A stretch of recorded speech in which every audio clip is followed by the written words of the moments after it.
Yes, that's true. Edith? Yes, yes, Edith, in fact, I was told on medical authority afterwards, said, why have you cast him? Why have you cast Kenneth Williams? And apparently the producer said, he's very good in the role. And she said, but he's got such a peculiar voice.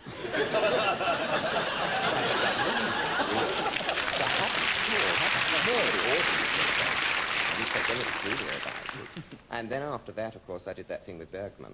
And she was fascinating. In fact, I found all these women, I mean, people like Martita Hunt, I did Paradiso with.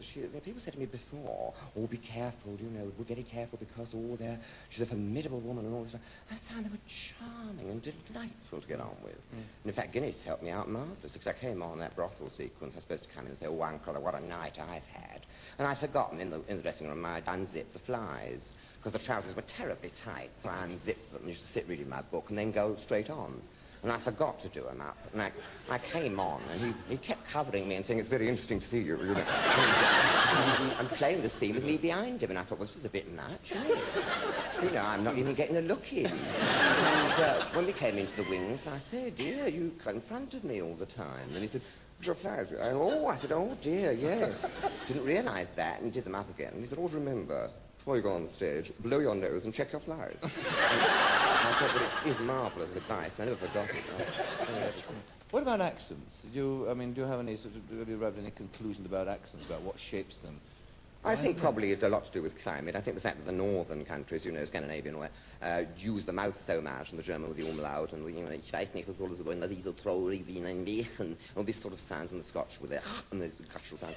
And the mouth is used much more in the north than it, say, is in the warm climate, the east, where in China and Japan,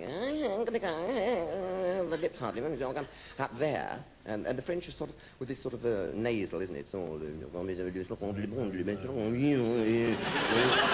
Whereas, and I think it's climate has a lot to do with that. I think climate, and plus the fact that you get these curious idiosyncrasies, the fact that, you know, the generous R is so prevalent in the West Country, I think is, I'm sure there's something to do with the fact that the Americans, they sail from there, didn't they, to Plymouth a lot?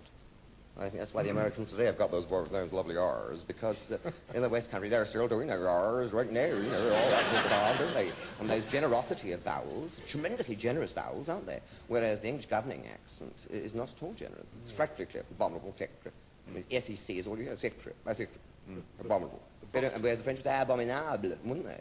When you get the whole thing given you. Whereas the English, all this snob stuff's all pinched off. The middle class thing, that awful sort of, that awful frightful sort of, you know, that one, you know, oh, du kannst mich mehr, you know, awful frightful, yeah. It's so incredibly tight-assed. You think, oh.